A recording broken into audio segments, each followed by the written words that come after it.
Welcome, coin enthusiasts. Boy, do we have a fantastic auction for you this week. We have got rare United States silver dollars abundantly. We have got a $2.50 Indian gold set certified by NGC, and it is complete from 1908 through 1929, including the prestigious 1911D. We have got our wonderful selection of wholesale jewelry, all at no reserve. We hope it goes for more than gold melt, but we're not sure. And we've got live Mr. Art Liss and his historical documents. Check out our auction, July 1st, liveauctioneers.com. And in addition to the wonderful stuff we're promoting for our next upcoming auction, this week our regular old coin shop stuff laying around is notable. First of all, especially attention Portland, Oregon, Vancouver, Washington. You want cash? Come sell us your stuff. I'll outbid anybody for anything. Stuff that we're selling this week while it lasts. Like, look at that. That is a 1964 uncirculated Canadian silver dollar. Now, I'm just carefully holding it only by the edges. I'm placing it carefully back in this box of 1,000 Canadian silver dollars. Each Canadian silver dollar contains 60% of 1 ounce of pure silver and is made up of 80% silver. And we have them on sale today, just while they last, at the melt value of silver, which has just crossed over $15 again. Thank goodness, hopefully on its way to 50. Less 1 penny. That's melt value less 1 penny, or today a little over $9 each for these beautiful Canadian silver dollars. More Canadian stuff on sale today. Gold Canadian maple leafs, 4/9 pure, 24 karat gold, bullion coins. Terrible investment, not what you should be buying. But if you want them, I got them.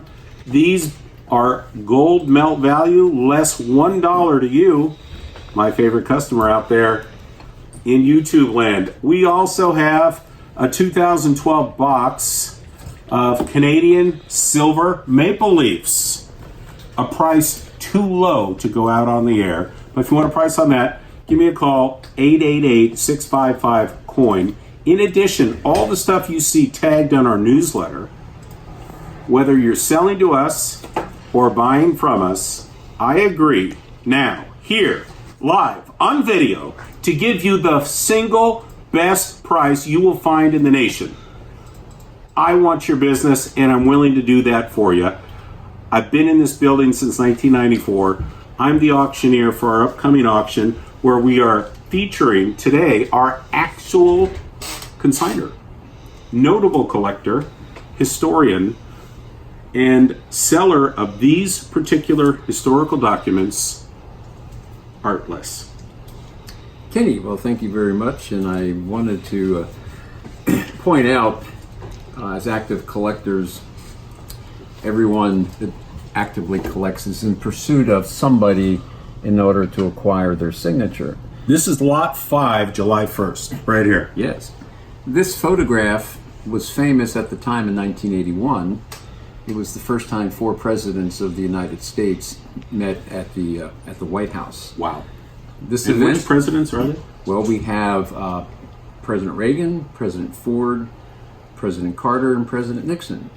These 3 represented the United States going over to Egypt when the assassination of Anwar Sadat took place.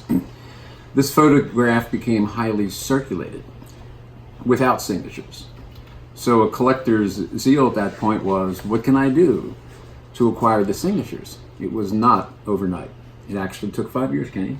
Wow. And this is your This is proof my of provenance. Yes, these are all my attempts, starting from January 6th, 1984 with Gerald Ford that responded about 10 days later, and then goes all the way through to June. Which president was the hardest one to obtain a signature Well, from? if you look at the top over here, Ronald Reagan.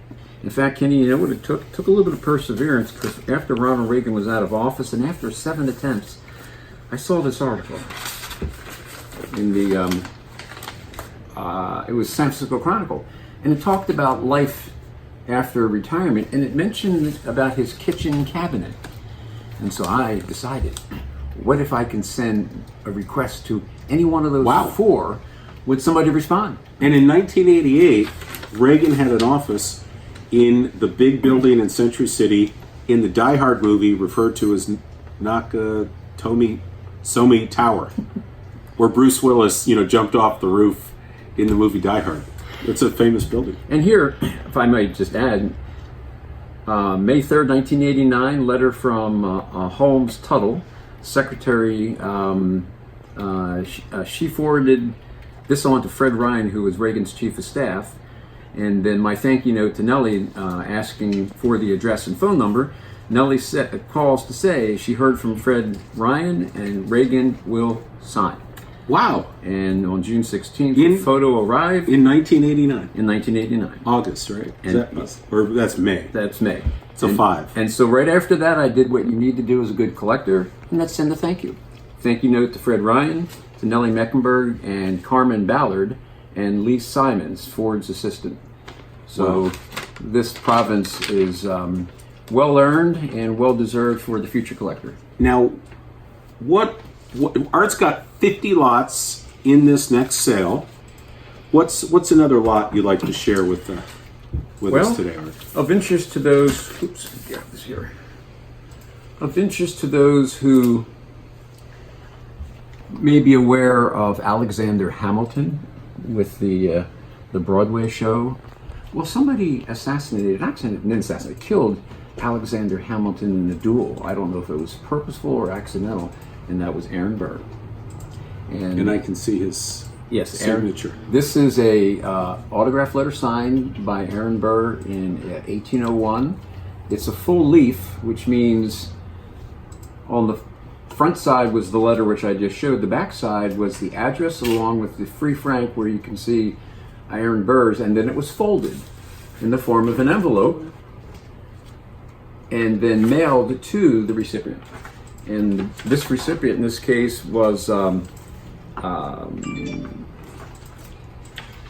can't remember the name, but he was an individual who was let me look for the notes here. He was a gotta stop here, Kenny. Oh, it's all right. We'll just keep on rolling. This is notable because Aaron Burr, he killed someone. He killed Alexander Hamilton. Yes. He killed Alexander Hamilton, and this is a document from Aaron Burr, and it is one of the lots in our upcoming July 1st sale. And you can go to liveauctioneers.com and check out coins and auctions since 1994. And we've got all kinds of goodies. We would invite you to do that. And then feel free to give us a call and do some business with us as well. Kenny, can I come back to my little brain issue? So this was sent to Ephraim Kirby. He was an attorney. And this was July 21st.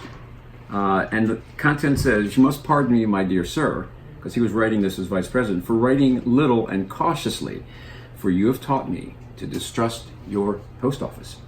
Nothing's changed. Where your commission can have lain so long, or rather why it has been so long withholden, I cannot conceive. I am much rejoiced to find that you have at last received your commission."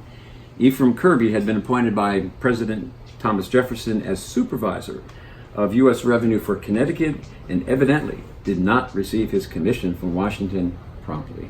Nice. That is fantastic, Art. Thank you so much for sharing. Thank you, Kenny, for allowing me to come back. Art and I worked together in this building like 20 years ago. Yeah, it was great. We've been friends ever since. And Art is helping us understand the value of these historical documents dramatically. Also, all of Art's original notes, like boxes and boxes of them, are available. So if you win one of Art's lots, Art will send you his original documents to support the signature, the document itself, the photograph with the signature, whatever the item is. And then we have this is our broadest auction. We've got a big wholesale jewelry section where the gold jewelry will be sold without reserve to the highest bidder.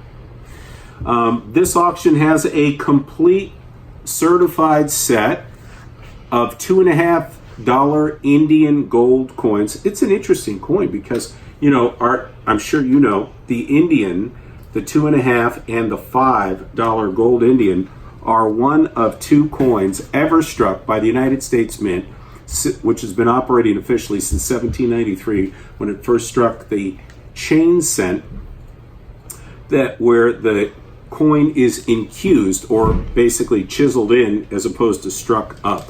And this is a certified complete collection of $2.50 Indian gold coins. One lot, it'll go for a bunch of money. We've got a notable amount of rare and exotic and excellent looking United States silver dollars.